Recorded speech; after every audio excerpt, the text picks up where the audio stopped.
अल्हम्दुलिल्लाह। ईरान को खुल्लम खुल्ला धमकी दे दी। ट्रंप क्या लिख रहे हैं?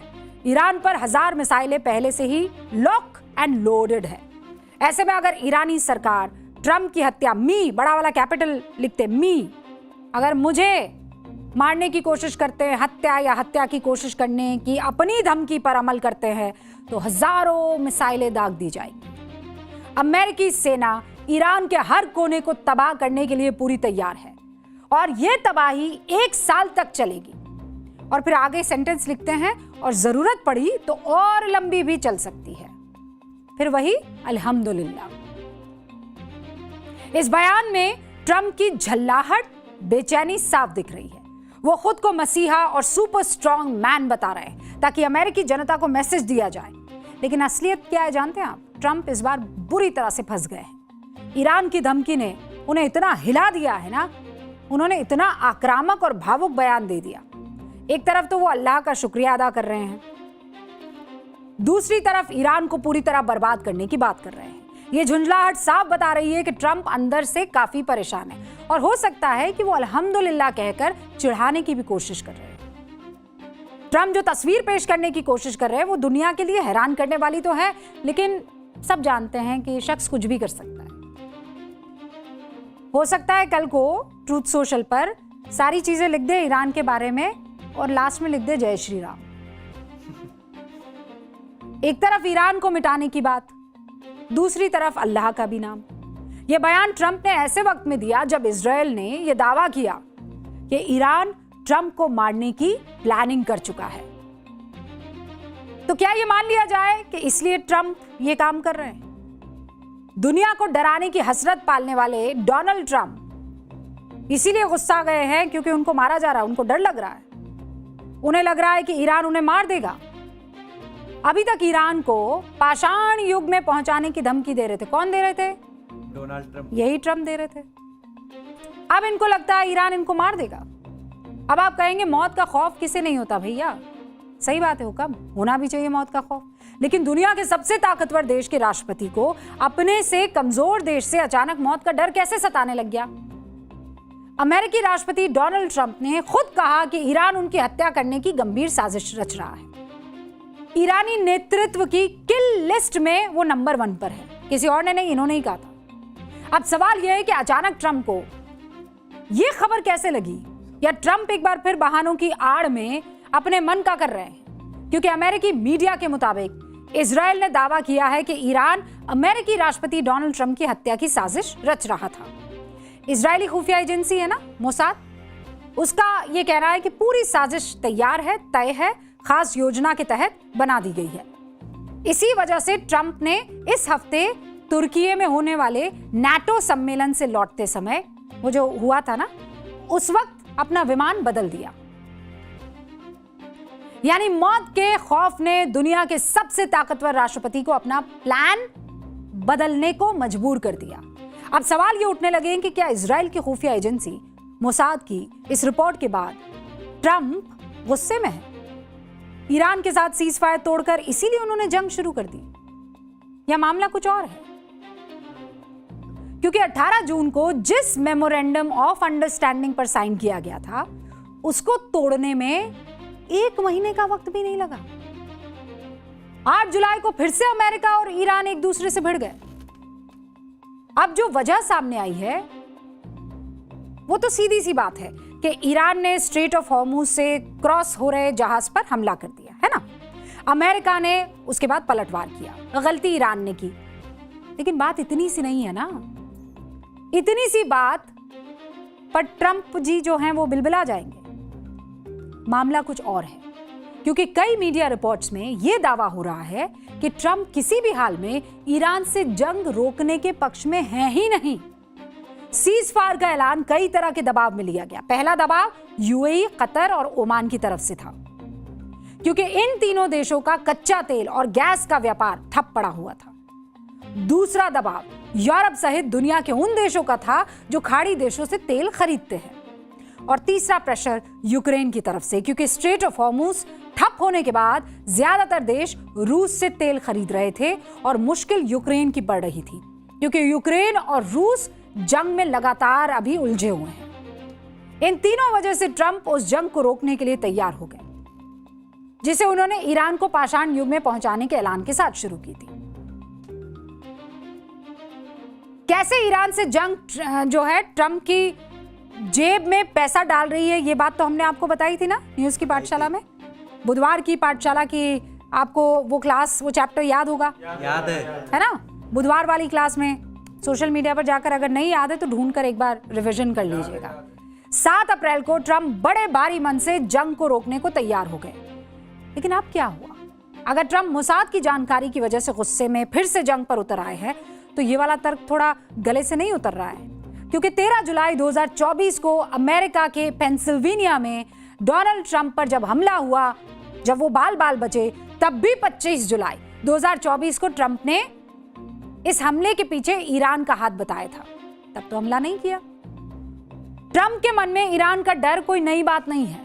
तो सवाल यह है कि क्या ट्रंप मोसाद की जानकारी को बस मोहरा बना रहे हैं और पासा वही चल रहे हैं जो उनके मन में है?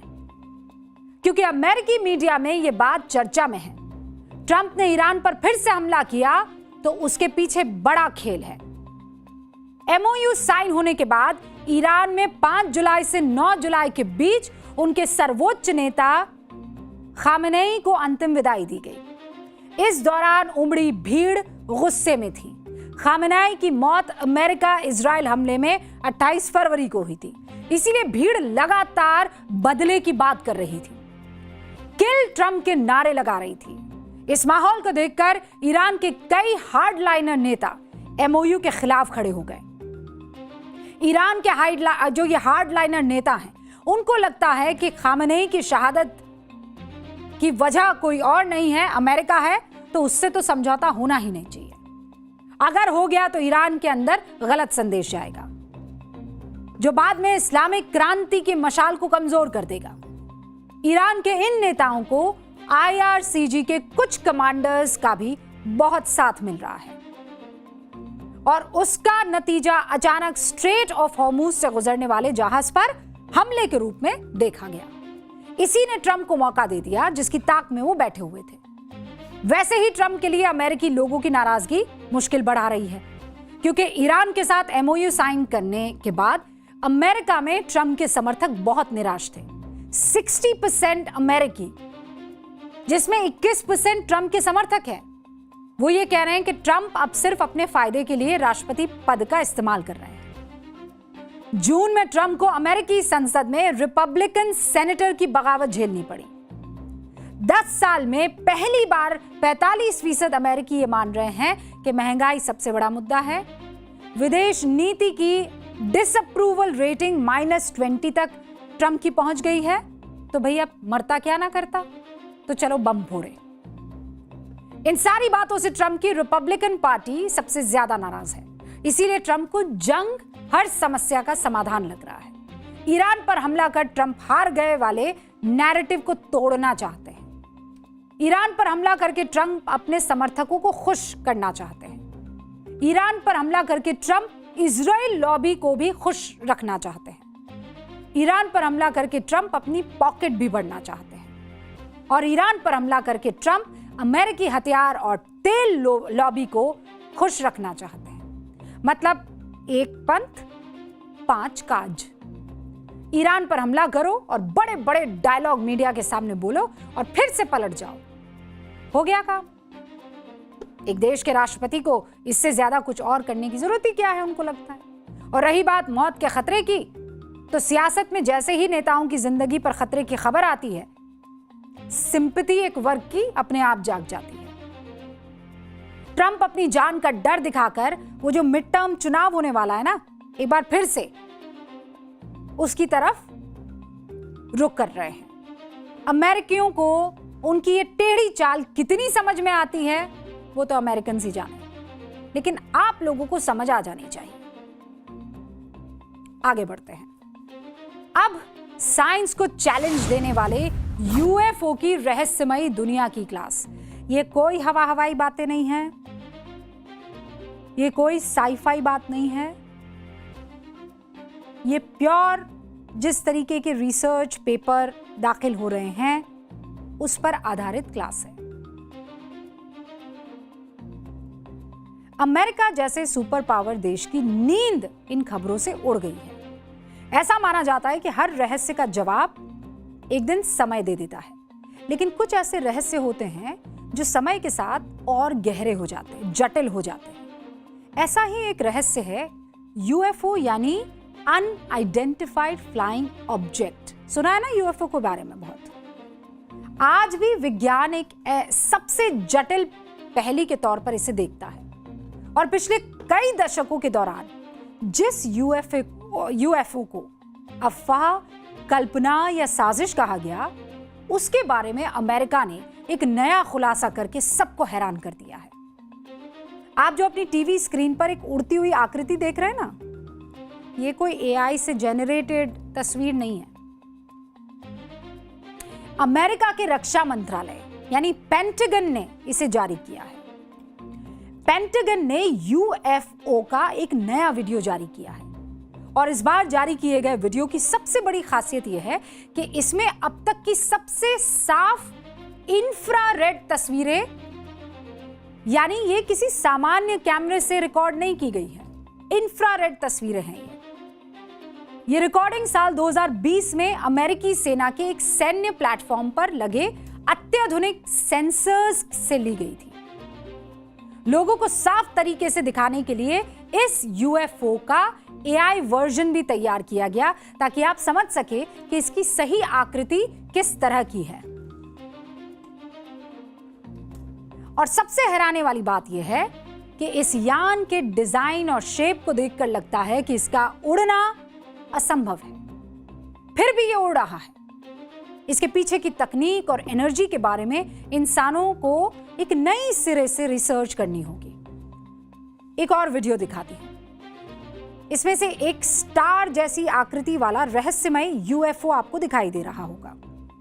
अमेरिकी सेना ने येलो सी यानी चीन के आसमान पर उड़ते 8 कोनों वाले इस स्टार को रिकॉर्ड किया है। यह बहुत तेज रफ्तार से उड़ते हुए बार बार अपनी दिशा बदलते हुए नजर आया। इसे भी समझने के लिए एआई वर्जन तैयार किया गया ताकि इसे और बारीकी से समझा जा सके। इसका डिजाइन और शेप भी आज के इंसानी तकनीक को चैलेंज दे रहा है। हालांकि पेंटागन ने इन दोनों यूएफओ को एलियन से जोड़कर नहीं देखा है, लेकिन सवाल यह है कि इन्हें उड़ा कौन रहा है। ये अजीब से दिखने वाले फ्लाइंग ऑब्जेक्ट किसने बनाए हैं? कोई तो है जो इनके पीछे है। अमेरिका के पास इन सवालों के जवाब नहीं है।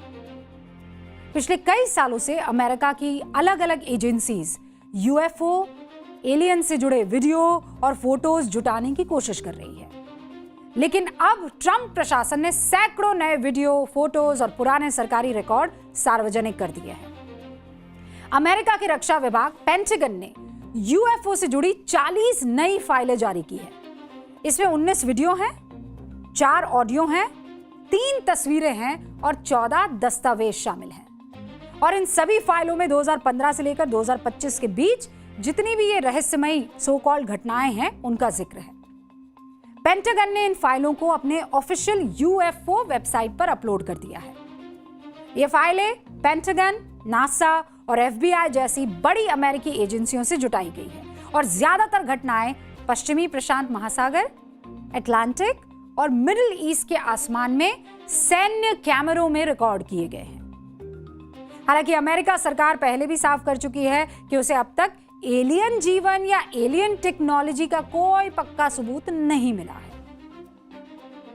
पेंटागन से जारी हुई इन फाइलों में अमेरिकी ऊर्जा विभाग की एक बहुत ही सेंसिटिव रिपोर्ट भी है, जिसके मुताबिक साल 2025 में इंडो पैसिफिक इलाके में उसके आसमान में कुछ ऐसा दिखा जिसने अमेरिकी सैन्य अधिकारियों की धड़कनों को बढ़ा दिया, क्योंकि ईस्ट चाइना सी के पास अमेरिकी सैन्य सेंसरों ने कई सारे यूएफओ को ट्रैक किया। और सबसे हैरान करने वाली बात यह थी कि ये यूएफओ बिना किसी आवाज, बिना किसी इंजन की मदद से हवा में उड़ रहे थे, ऐसा ये दावा कर रहे हैं। इस वीडियो को देखकर यह सवाल उठने लगे कि क्या चीन कोई नई सैन्य तकनीक बना रहा है या बना चुका है, जिससे अमेरिका पर सीक्रेट तरीके से नजर रखी जा रही है। चीन में भी इस यूएफओ को देखकर बड़ी हलचल मच गई है कि अमेरिका चीन पर नजर रख रहा है। हालांकि ये बात आज तक कंफर्म नहीं हो पाई है कि वो यूएफओ है या कुछ और। जब से पेंटागन ने नई यूएफओ फाइल्स पब्लिक की है, तब से एरिया 51 की भी चर्चा शुरू हो गई। आज आपको धरती पर मौजूद इस रहस्यमयी जगह के बारे में भी जानना चाहिए, जिस पर अमेरिका कई सालों से पर्दा डाल रहा है, ऐसा लोग कहते हैं।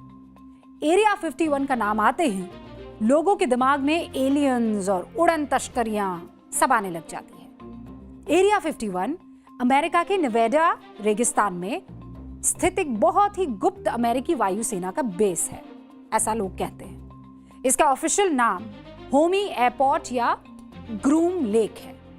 यह जगह दुनिया की सबसे रहस्यमयी जगहों में से एक मानी जाती है।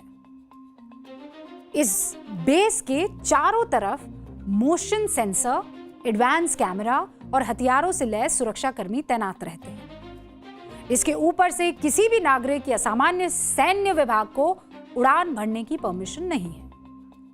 अमेरिकी सरकार ने करीब 60 साल तक इस जगह के बारे में कभी किसी को नहीं बताया। साल 2013 में CIA ने पहली बार सार्वजनिक रूप से माना कि एरिया 51 जैसी कोई जगह मौजूद है। एरिया 51 वही जगह है जिसे एलियन थ्योरी का बेस माना जाता है, क्योंकि इसी इलाके को यूएफओ की पसंदीदा जगह माना जाता है। 1947 में पहली बार यहां एक एलियन स्पेसक्राफ्ट क्रैश होने की बात सामने आई थी, ऐसा कहा जाता है।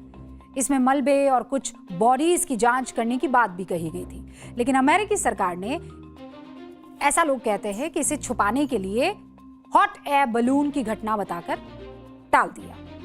इसी तरह 1989 में यह बात सामने आई कि एरिया 51 में अमेरिका के पास 9 एलियन स्पेसक्राफ्ट थे।